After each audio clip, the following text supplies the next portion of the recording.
लेते हैं। अस्सलाम वालेकुम, यूर ऑन एयर। वालेकुम सलाम हजरत, मैं इंडिया से डॉक्टर रफीक बोल रहा हूँ। हजरत जी, एक सुबह का इजाला है, मैं आपसे पूछना चाह रहा था बहुत दिन से। मैं अलीगढ़ मुस्लिम यूनिवर्सिटी से पढ़ा हुआ हूँ और उस वक्त मैं बहुत ज़्यादा परेशान हो गए जब हमारे उस्ताद और साथी और आखिर में हजरत मौलाना इब्राहिम देवला साहब निज़ामुद्दीन मरकज़ से ताल्लुक़ ख़त्म कर दिए और मैं मौलाना साहब से बहुत ज़्यादा बदगुमान हो गया। मैं दुआ में लग गया।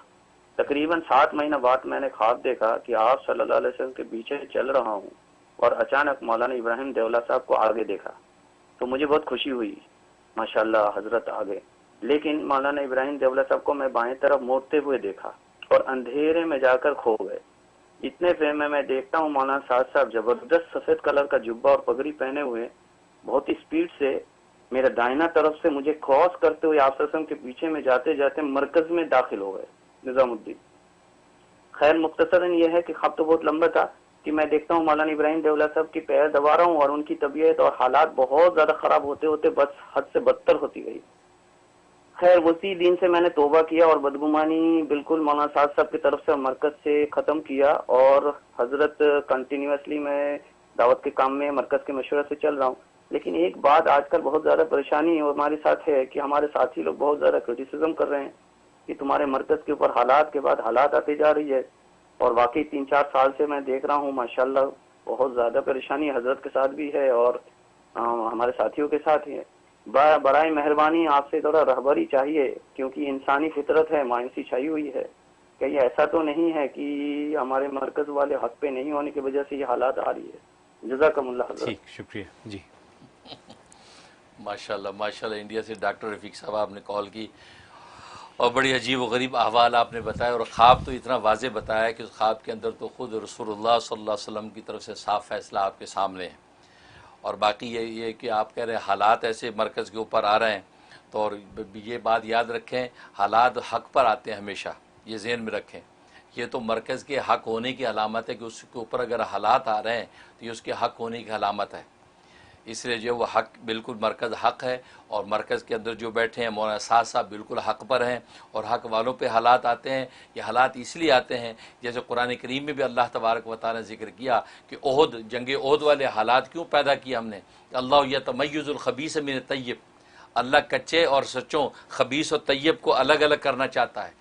तो हालात उस वक्त सहाबा पर आ रहे थे, नबी पाक सल्लल्लाहु अलैहि वसल्लम पे हालात आए। ये सिर्फ ये वो खबीस और तय्यब का फ़र्क करने के लिए, ताकि छटते जाएं, खबीस छटते जाएं और तय्यब और पाकीज़ा जुड़े रहें। और वही हुआ कि पाकीज़ा जुड़े रहे, तय्यब जुड़े रहे और जो मुनाफिकीन थे, यहूद थे, तो ये खबीस जो छटते चले गए। तो बिल्कुल ये हालात आना ये बातिल की दलील नहीं है। और याद रखें बातिल पे हालात नहीं आते, वहाँ तो कुरान का वादा सनस्तदरिजुहुम मिन हैसु ला यअलमून, हम उनको मोहलत देते हैं। बातिल को तो अल्लाह मोहलत देता है, बातिल पे हालात आना जो है वो हालात नहीं आते, उस पर मोहलत होती है। वो हालात जब आते हैं तो वो फिर यकदम ही अल्लाह जो है अखज़ना बग़्ततन, अचानक पकड़ के मलिया मेट कर देता है। हालात नहीं आया करते।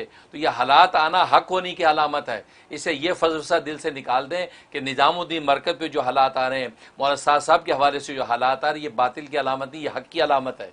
और फिर आपको तो जो ख्वाब देख लिया आपने, नबी करीम सल्लल्लाहु अलैहि वसल्लम को देखा, मौलाना इब्राहिम साहब देवला जो उनको आपने देखा कि वो साथ चलते चलते वो अंधेरे में चले गए। इसका मतलब है कि वो जो वो कौल फैसल जो सही जो फैसला होना चाहिए था वो रोशनी से अंधेरी की तरफ चले गए। इसका मतलब है कि वो गलत फैसले पर कायम है। आपका ख्वाब ये बता रहा है, मैं नहीं कह रहा हूँ, आपका ख्वाब ये कह रहा है। क्योंकि मौलाना देवला साहब बड़े हैं, हमारे बुजुर्ग हैं, मेरी मजाल नहीं कि मैं उनके बारे में कोई बात कहूँ, मैं तो आपके ख्वाब को एनालाइज कर रहा हूँ।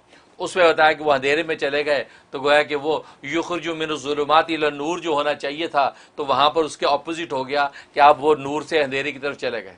इधर मौलाना साहब को आपने देखा, वो पीछे से आए, रसूलुल्लाह सल्लल्लाहु अलैहि वसल्लम के पास से आगे मरकज़ के अंदर दाखिल हो गए। कोई खुद्दाम की तरह खादिम बनते हुए वो पहले पहुँच के दरवाज़ा को मरकज़ का खोल रहे इस्तकबाल के लिए। अब रसूलुल्लाह सल्लल्लाहु अलैहि वसल्लम मरकज़ की तरफ बढ़ रहे हैं। इसका मतलब ये हुआ कि अब मरकज़ पे रसूलुल्लाह सल्लल्लाहु अलैहि वसल्लम की नज़र करम है और ये हालात जो हैं ये खबीस और तय्यब के अंदर तमीज़ कर रहे हैं।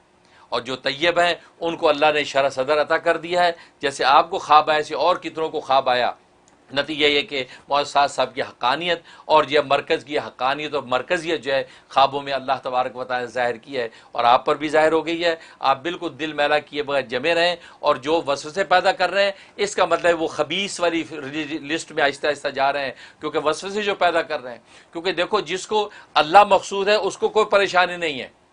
वो मरकज़ में बैठे, कहीं भी बैठे, वो अल्लाह को ढूंढ रहा है, उसको किसी की ज़ात से ताल्लुक़ नहीं है। मौलाना साहब के साथ भी अल्लाह के लिए लगा हुआ है, अल हुब्बु फिल्लाह वल बुग़्ज़ु फिल्लाह, ठीक है। तो अल्लाह को ढूंढ रहा है, लिहाजा अल्लाह उसको मिल जाएगा।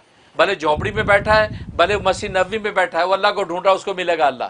तो मरकज़ में आप जब बैठ गए, बस आप अल्लाह को ढूंढने आए हैं, लिहाजा अब आप परेशान ना हो कि यार ये हक़ है कि बातिल है। हक़ व बातिल के फैसले तो आखिरत में ज़ाहिर होने हैं। आप बस अपने अल्लाह को ढूंढने के लिए वहाँ बैठ गए, 5 वक्त की नमाज़ पढ़ रहे हैं, दावत तबलीग के पैगाम पे अमल कर रहे हैं और बस आप चलते चले जाएँ। और मौलाना साहब के हवाले से बशारात बिल्कुल वाज़ेह हैं, बल्कि इल्मी एतबार से जो उन पर एतराज़ात थे उनके तो मैंने पूरे प्रोग्राम करके उन शुबात का इजाला कर दिया और वो सारी गलतफहमी अल्हम्दुलिल्लाह दूर कर दी और पूरे आलम के अंदर अल्हम्दुलिल्लाह उसके लिए बहुत ही अच्छा पॉजिटिव इम्पैक्ट पड़ा और मेरे लिए वो बड़ा सदका जारिया है। अल्लाह उसको कायम व दायम रखे। लिहाजा आप बिल्कुल जी इस पर लगे हैं। आप मौलाना इब्राहिम दियोला साहब को ये ख्वाब सुनाएं और उनको बताएं कि ये देखा है, हो सकता है ये ख्वाब के नतीजे में उस पर सोचें, क्योंकि ज़ाहिर है कि क़ुर्ब क़यामत है। ख्वाबों के ज़रिए से ही अल्लाह मुबशरात के ज़रिए से ही ये चीज़ों की रहनुमाई अहले ईमान की करेंगे। ये तो हदीस में नबी ने फरमाया। लिहाजा मौलाना को भी बताएं, हो सकता मौलाना इब्राहिम साहब जो है इस चीज़ को सोच कर जो है वो भी सोचे कि नहीं, मरकज़ के अंदर जाने ही के अंदर आफ़ियत है, इधर उधर दौड़ना जो है वो सिवाय अंधेरे के कुछ नहीं है। बहुत खूब, बहुत शुक्रिया।